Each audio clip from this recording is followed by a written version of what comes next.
Welcome to my channel. நம்ம இந்த வீடியோல எதை பத்தி பார்க்க போறோம்னா தெரியாமல். நம்ம இப்ப சொல்லுவோம்ல, தெரியாம நான் அதை செஞ்சுட்டேன், தெரியாம நான் அதை உடைச்சிட்டேன், தெரியாம அதை எடுத்துட்டேன், தெரியாம சொற்ல வரைஞ்சிட்டேன். இந்த மாதிரி நம்ம தெரியாம பண்ற விஷயம், ஓகே, தெரியாமல் அப்படின்னு சொல்றதுக்கு unknowingly அப்படின்னு சொல்லலாம். ஓகே, இதை யூஸ் பண்ணி நம்ம எப்படி சென்டென்ஸ் மேக் பண்ணி பேசுறதுன்னு பார்க்கலாம். ஓகே ஃப்ரெண்ட்ஸ், வீடியோக்குள்ள போறதுக்கு முன்னாடி நம்ம சேனலை ஃபர்ஸ்ட் டைம் பாக்குறீங்கன்னா சப்ஸ்கிரைப் பண்ணுங்க. இந்த வீடியோ உங்களுக்கு பிடிச்சிருந்தா லைக் பண்ணுங்க. ஓகே, இந்த வீடியோக்குள்ள போகலாம். ஓகே, இல்ல தெரியாமல் அப்படின்னா unknowingly சொல்லலாம், இல்லனா without knowing சொல்லலாம். without knowing, okay, without knowing இல்லனா unknowingly அப்படின்னு சொல்லலாம். ஓகே, இப்போ ஃபர்ஸ்ட் எக்ஸாம்பிள் பாருங்க. நான் அதை தெரியாமல் செய்தேன், நான் வந்து தெரியாம அதை செஞ்சுட்டேன் அப்படின்னு சொல்றேன். இது எப்படி சொல்லலாம்? நான் அதை தெரியாம செஞ்சுட்டேன்னா செய்தேன், பாஸ்ட் முடிஞ்சு போச்சு. ஓகே, செஞ்சுட்டேன், அப்போ தெரியாம செஞ்ச விஷயம். அப்ப எப்படி எழுதுறது? சிம்பிள் பாஸ்ட் டென்ஸ் படி. ஃபர்ஸ்ட் சப்ஜெக்ட் நான், நான்னா ஐ. அடுத்து வெர்ப் வரும். வெர்ப் எது? அதை செய்தேன், செய்யக்கூடிய செயல். செய்வதற்கு இங்கிலீஷ்ல do, அதோட பாஸ்ட் did. இது வந்து மெயின் வெர்ப், சரியா? இது வந்து ஆக்சிலரி வெர்ப்னு சேர்க்க கூடாது. இது மெயின் வெர்ப். செய்யறதுக்கு இங்கிலீஷ்ல do, அதோட பாஸ்ட் தான் did, சரியா? I did, நான் செய்தேன், நான் செஞ்சிட்டேன். எது? அதை. அதைனா it இல்லனா thatன்னு சொல்லலாம். அடுத்து தெரியாமல். தெரியாமல் சொன்னா என்னது? unknowingly இல்லனா without knowing அப்படின்னு சொல்லலாம். unknowingly இல்லனா without knowing அப்படின்னு சொல்லலாம். ஓகே, அப்போ நான் அதை தெரியாம செஞ்சுட்டேன் அப்படின்னா I did it unknowingly, I did it unknowingly. இல்லனா I did it இல்லது without knowing அப்படின்னு சொல்லலாம். ஓகே, நெக்ஸ்ட், அவ தெரியாம சுவரில் வரைந்தாள். நம்ம சொல்லுவோம்ல, அவ வந்து தெரியாம சுவர்ல வரைஞ்சிட்டா அப்படின்னு. இது எப்படி சொல்லலாம்? சுவரில் வரைந்தாள், பாஸ்ட் முடிஞ்சு போன விஷயம். இப்ப இது எப்படி எழுதுறது? சிம்பிள் பாஸ்ட் டென்ஸ் படி. ஃபர்ஸ்ட் சப்ஜெக்ட் அவள், அவள்னா she. அடுத்து என்ன வரணும்? வரைந்தாள், வெர்ப். வரைந்ததுக்கு இங்கிலீஷ்ல draw, அதோட past drew. Okay, draw, drew. Okay, அடுத்து என்னது? சுவரில். இந்த சுவற்றுக்கு மேல ஒன்னு வரையிறோம், ஒன்னு ஒட்டுறோம் அப்படின்னு சொல்லும் போது அங்க ஆன் யூஸ் பண்ணணும். ஓகே, சுவர்ங்கிறது ஒரு பரந்த பரப்பு தான், சர்ஃபேஸ். அதுக்கு மேல ஒன்னு வரையிறோம், ஒட்டுறோம் அப்படின்னு சொல்லும் போது ஆன் யூஸ் பண்ணி ஆன் த வால். ஓகே, சுவரில், ஆன் த வால். தெரியாமல், அப்போ unknowingly இல்லனா without knowing. ஓகே, அப்போ அவ தெரியாம சுவரில் வரைந்தாள் அப்படின்னு சொல்றதுக்கு எப்படி சொல்லலாம்? She drew on the wall unknowingly, she drew on the wall unknowingly. Okay, next, நான் தெரியாம அவளிடம் கேட்டேன், நான் தெரியாம அவகிட்ட கேட்டுட்டேன். இந்த மாதிரி சொல்லுங்க. நான் தெரியாம அவகிட்ட கேட்டுட்டேன்னா பாஸ்ட் முடிஞ்சு போச்சு. அப்ப சிம்பிள் பாஸ்ட் டென்ஸ் படி எப்படி எழுதலாம்? நான் ஐ, அடுத்து என்ன வரணும்? கேட்டேன். கேட்கறதுக்கு இங்கிலீஷ்ல ask, அதோட பாஸ்ட் ஃபார்ம் என்னது? asked. I asked, நான் கேட்டேன். ஓகே, யார்கிட்ட? அவளிடம். அவளிடம்னா her. அடுத்து தெரியாமல், அதுக்கு unknowingly.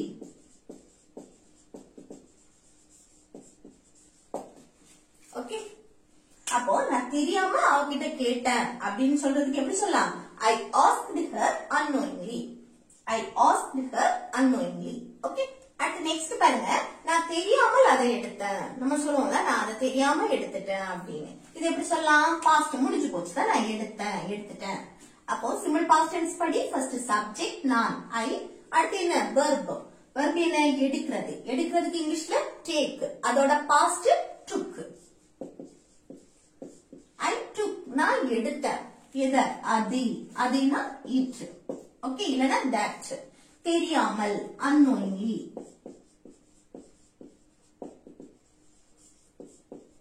unknowingly சொல்லலாம், இல்லனா without knowing சொல்லலாம். ஓகே, நான் தெரியாம அதை எடுத்தேன் அப்படின்னா I took it unknowingly, I took it unknowingly, இல்லனா I took it without knowing அப்படின்னு சொல்லலாம். ஓகே, அடுத்து நெக்ஸ்ட் பாருங்க, அவ அதை தெரியாமல் உடைத்தாள். இது எப்படி சொல்லலாம்? அவ வந்து அதை தெரியாம உடைச்சிட்டா அப்படின்னு சொல்றது. அப்போ உடைத்தாள் பாஸ்ட் முடிஞ்சு போச்சு. ஓகே, அப்போ சிம்பிள் பாஸ்ட் டென்ஸ் படி. அவள், அவள்னா she. அடுத்து உடைக்கிறதுக்கு இங்கிலீஷ்ல break, அதோட பாஸ்ட் broke. she broke, அவ வந்து உடைச்சிட்டா அப்படின்னு சொல்றது. எது? அதே. அதேனா it இல்லனா that. தெரியாமல் unknowingly.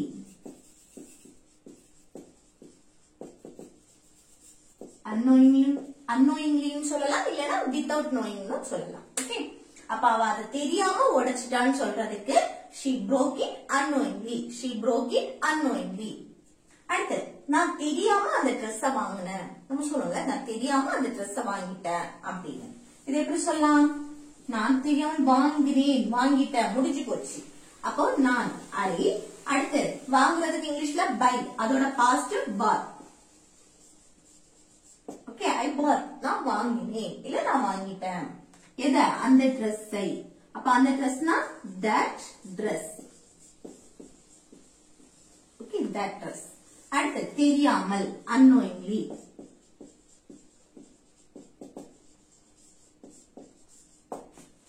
ஓகே, அப்போ நான் தெரியாம அந்த ட்ரெஸ்ஸ வாங்கிட்டேன் அப்படின்னு சொல்றதுக்கு எப்படி சொல்லலாம்?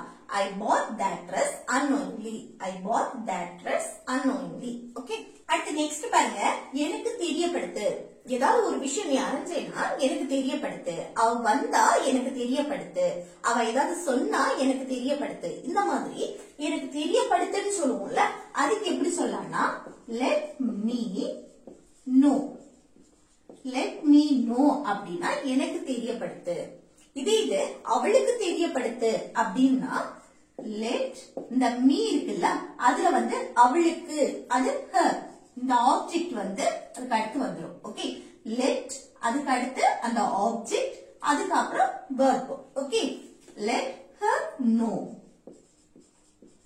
அது எங்களுக்கு தெரியப்படுத்து. ஏதாவது அறிஞ்சேன்னா எங்களுக்கு தெரியப்படுத்து அப்படின்னா let us know. இந்த மாதிரி verb. சரியா? தெரியப்படுத்து. அதுக்கு இந்த தெரியப்படுத்து, எனக்கு தெரியப்படுத்துங்கிறதும் என்கிட்ட சொல்லு அப்படிங்கறதும் ஒண்ணுதான். ஓகே, தெரியப்படுத்து. let me knowன்னு சொல்லலாம், இல்ல என்கிட்ட சொல்லுன்னு சொல்றதுக்கு tell me அப்படின்னு சொல்லலாம். ஓகே, ரெண்டுல சேம் தான், எது வேணாலும் யூஸ் பண்ணலாம். தெரியப்படுத்து, சொல்லு அப்படிங்கிறது. ஓகே, அடுத்து உனக்கு ஏதாவது தேவைன்னா எனக்கு தெரியப்படுத்து. உனக்கு ஏதாவது தேவைன்னா எனக்கு தெரியப்படுத்து அப்படின்னா ஃபர்ஸ்ட் எனக்கு தெரியப்படுத்து, அது எப்படி எழுதலாம்? let me know. Okay, let me know அப்படின்னா எனக்கு தெரியப்படுத்து. அடுத்து என்ன? உனக்கு ஏதாவது தேவைனால். ஓகே, உனக்கு ஏதாவது தேவைப்படுச்சுன்னா அப்போ நாள், ஆல், அதுக்கு if போடணும் தானே? if. அதுக்கு அடுத்து இத வந்து சென்டென்ஸ் வந்து if வந்தாச்சு, என்ன சிம்பிள் பிரசன்ட் டென்ஸ்ல எழுதலாம். அப்போ உனக்கு சப்ஜெக்ட் you. அடுத்து verb என்ன? தேவை, தேவைப்படுறது, need. தேவைனா need. ஓகே, அடுத்து ஏதாவது, anything. ஓகே, அப்போ உனக்கு ஏதாவது தேவைனா எனக்கு தெரியப்படுத்து அப்படின்னு சொல்றதுக்கு எப்படி சொல்லலாம்? let me know if you need anything. okay, let me know if you need anything. இது tell me, என்கிட்ட சொல்லு. இப்போ உனக்கு ஏதாவது தேவைனா என்கிட்ட சொல்லு, இந்த மாதிரி எல்லாம் சொல்லுவோம் தானே? இதுக்கு பதில் நம்ம let me knowக்கு பதில் tell me யூஸ் பண்ணிக்கலாம். tell me if you need anything. okay, next அவ வந்தா எனக்கு தெரியப்படுத்து. நம்ம சொல்லுவோம்ல, அவ வந்தா எனக்கு தெரியப்படுத்து. அப்ப எனக்கு தெரியப்படுத்து let me know. let me know. அடுத்து அவ வந்தால், all, if போட்டு அடுத்து சிம்பிள் பிரசன்ட் டென்ஸ் படிதானே எழுதணும் if க்கு அடுத்து. அப்போ she, அவள், she. அடுத்து வந்தால், வரக்கூடிய செயல், வாரதுக்கு இங்கிலீஷ்ல come. கூட என்ன சேர்க்கணும்? சிம்பிள் பிரசன்ட் டென்ஸ் படி subject he, she, it, singular noun வந்துச்சுன்னா வரக்கூடிய verb கூட என்ன சேர்க்கணும்? yes ஓ yes is சேர்க்கணும், இல்ல yes சேர்த்தா போதும். சரியா? ஆனா இங்க வந்து you வந்திருக்கு. Subject I, you, we, they, plural noun வந்துச்சுன்னா வரக்கூடிய verb கூட எதுவுமே சேர்க்க கூடாது. verb அப்படியே எழுதினா போதும். சரியா? அப்போ அவ வந்தா எனக்கு தெரியப்படுத்து அப்படின்னு சொல்றதுக்கு எப்படி சொல்லலாம்? let me know if she comes. let me know if she comes. okay, next பாருங்க, நான் உனக்கு தெரியப்படுத்துகிறேன். நம்ம சொல்லுவோம்ல, நான் உனக்கு தெரியப்படுத்துறேன், அவன் வந்தா நான் உனக்கு தெரியப்படுத்துறேன், இந்த மாதிரி எல்லாம் சொல்லுவோம் தானே. அப்ப இது எப்படி சொல்லலாம்? எனக்கு நம்ம ஆல்ரெடி பார்த்தோம், எனக்கு தெரியப்படுத்து அப்படின்னா லெட் மீ நோ அப்படின்னு பார்த்தோம் தானே. எனக்கு தெரியப்படுத்துனா லெட் மீ நோ. அந்த இடத்துல நம்ம சப்ஜெக்ட் எதுவுமே யூஸ் பண்ண மாட்டோம். அப்ப சப்ஜெக்ட் யூஸ் பண்ணலைன்னா அங்க வந்து நம்ம பாஸ்ட் பத்தி சொன்னாலும் சரி, பிரசன்ட் பத்தி சொன்னாலும் சரி, அது வந்து பிரசன்ட்லயே சொல்லலாம். லெட் மீ நோ, எனக்கு தெரியப்படுத்து. ஓகே, ஆனா இங்க பாருங்க, நான் உனக்கு தெரியப்படுத்துகிறேன். அப்போ இங்க சப்ஜெக்ட் வந்திருக்கு. சப்ஜெக்ட் வரும்போது ஒரு விஷயத்தை நம்ம சொல்லும் போது அது பாஸ்டா, பிரசன்டா, ஃபியூச்சரான்னு நம்ம பார்க்கணும். சரியா? அப்ப நான் உனக்கு தெரியப்படுத்துகிறேன் அப்படின்னா ஃபியூச்சரை மெயின் பண்ணி நம்ம சொல்றோம். அப்போ ஃபர்ஸ்ட் சப்ஜெக்ட் ஐ, அடுத்து வில் போடணும் ஃபியூச்சருக்கு. I will. அடுத்து உனக்கு தெரியப்படுத்துகிறேன் அப்படின்னு சொல்லும் போது லெட் யூ நோ. அங்க லெட் மீ நோ அப்படின்னா எனக்கு தெரியப்படுத்து, லெட் யூ நோனா உனக்கு தெரியப்படுத்து. அதே இது ஐ வில் லெட் யூ நோனா நான் உனக்கு தெரியப்படுத்துகிறேன். Okay, I will let you நோனா நான் உனக்கு தெரியப்படுத்துறேன். அடுத்து பாருங்க, அவன் வந்தா நான் உனக்கு தெரியப்படுத்துகிறேன். அப்போ நான் உனக்கு தெரியப்படுத்துகிறேன், இது எப்படி சொல்லலாம்? ஐ will let you no. Okay, I will let you no அப்படின்னா நான் உனக்கு தெரியப்படுத்துகிறேன்.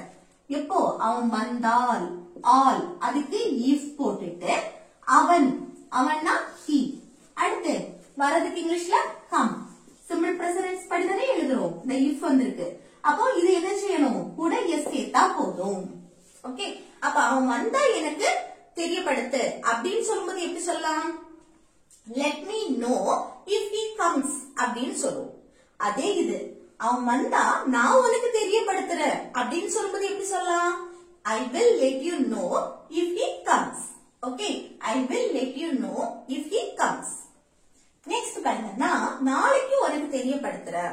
நம்ம சொல்லுவோம்ல, நான் நாளைக்கு உனக்கு தெரியப்படுத்துறேன். இது எப்படி சொல்லலாம்? பாருங்க, நாளைக்கு நான் உனக்கு தெரியப்படுத்துறேன்னாலே ஃபியூச்சர் தான். நாளைக்குனா ஃபியூச்சர். அப்போ நான் ஐ, அடுத்து வில், அடுத்து உனக்கு தெரியப்படுத்துறேன். அப்போ லெட் யூ நோ. நான் உனக்கு தெரியப்படுத்துறேன்னா I will let you know. என்னைக்கு? நாளைக்கு. அப்ப டுமாரோ.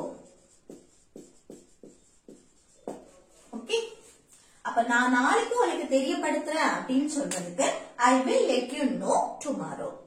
நெக்ஸ்ட் பாருங்க, நான் இத முடிச்ச உடனே நான் உனக்கு தெரியப்படுத்துறேன். ஏதாவது ஒர்க்கா இருக்கும், ஏதாவது சம்திங், அப்போ அதை முடிச்ச உடனே நான் உனக்கு தெரியப்படுத்துறேன் அப்படின்னு சொல்லும்போது எப்படி சொல்லலாம்? நான் உனக்கு தெரியப்படுத்துகிறேன். I will let you know. Okay, I will let you know. அடுத்து நான் இதை முடித்த உடனே, ஒரு விஷயத்தை செய்த உடனே இன்னொன்னு செய்யறது. அப்ப அதுல உடனே அதுக்கு என்ன? as soon as. Okay, as soon as. அடுத்து நான் இதை முடித்தவுடன். சிம்பிள் பிரசன்ட் படி எழுதுறோம். நான் ஐ, அடுத்து இதை முடிக்கிறது. verb என்ன? முடிக்கிற செயல். அப்ப முடிக்கிறதுக்கு finish. இதைனா this. ஓகே, அப்போ நான் இத முடிச்ச உடனே நான் உனக்கு தெரியப்படுத்துறேன் அப்படின்னு சொல்றதுக்கு எப்படி சொல்லலாம்? I will let you know as soon as I finish this. Okay, I will let you know as soon as I finish this. Okay, அடுத்து நெக்ஸ்ட் பாருங்க, அவன் கூப்பிட்டா நான் உனக்கு தெரியப்படுத்துறேன். அவன் வந்து கூப்பிட்டான்னா நான் உனக்கு தெரியப்படுத்துறேன். இது எப்படி சொல்றது? பாருங்க, அவன் கூப்பிட்டால் அது அப்படி இருக்கட்டும். நான் உனக்கு தெரியப்படுத்துறேன் அப்படின்னா I will let you know. சரியா? I will let you know. நான் உனக்கு தெரியப்படுத்துறேன். அடுத்து எப்போ? அவன் கூப்பிட்டால், ஆல், அதுக்கு இஃப் போட்டுட்டு அது பிரசன்ட் ஃபார்ம்ல எழுதலாம். அவன் சப்ஜெக்ட் he. அடுத்து கூப்பிட்டால், கூப்பிடுறதுக்கு இங்கிலீஷ்ல கால். கூட என்ன சேர்ப்போம்? எஸ். சிம்பிள் பிரசன்ட் படி நம்ம லாஸ்ட் வெர்ப் கூட எஸ் சேர்ப்போம். ஏன்னா சப்ஜெக்ட் he வந்திருக்கு. ஓகே, அப்போ if he calls அப்படின்னா அவன் கூப்பிட்டால். அவன் கூப்பிட்டா நான் உனக்கு தெரியப்படுத்துறேன் அப்படின்னு சொல்லும்போது I will let you know if he calls. Okay, next நான் கிளம்பின உடனே நான் உனக்கு தெரியப்படுத்துறேன். நான் கிளம்பின உடனே நான் உனக்கு தெரியப்படுத்துறேன். இது எப்படி சொல்லலாம்? நான் கிளம்பின உடனே நான் உனக்கு தெரியப்படுத்துறேன்னா I will let you know. Okay, I will let you know. அடுத்து நான் கிளம்பின உடனே ஒரு செயலை செய்த உடனே அதுக்கு என்னது? as soon as. as soon as அப்படின்னா உடனே ஒரு செயலை செய்த உடனே இன்னொன்னு செய்யறது. அப்ப நான் கிளம்பின அப்போ சப்ஜெக்ட் I நான். அடுத்து கிளம்புறதுக்கு இங்கிலீஷ்ல என்னது? leave. ஓகே, அப்போ நான் கிளம்பின உடனே நான் உனக்கு தெரியப்படுத்துறேன் அப்படின்னு சொல்றதுக்கு எப்படி சொல்லலாம்? I will let you know as soon as I leave. Okay, I will let you know as soon as I leave. Okay, அடுத்து நெக்ஸ்ட் பாருங்க. நாங்க அங்க தெரியாமல் போனோம். நாங்க அங்க தெரியாம போயிட்டோம் அப்படின்னு சொல்றோம். ஓகே, தெரியாம செய்யக்கூடிய செயல். இதை எப்படி சொல்லலாம்னு கமெண்ட் பாக்ஸ்ல கமெண்ட் பண்ணுங்க. அடுத்து பாருங்க, உன்னால் முடியும்னா எனக்கு தெரியப்படுத்து.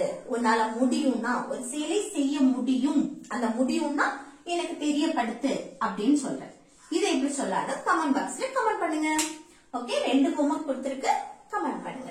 ஓகே फ्रेंड्स, இந்த வீடியோ உங்களுக்கு யூஸ்ஃபுல்லா இருக்கும்னு நினைக்கிறேன். யூஸ்ஃபுல்லா இருந்துச்சுன்னா இந்த வீடியோக்கு லைக் பண்ணுங்க, உங்க ஃப்ரெண்ட்ஸ்க்கு ஷேர் பண்ணுங்க. ஓகே.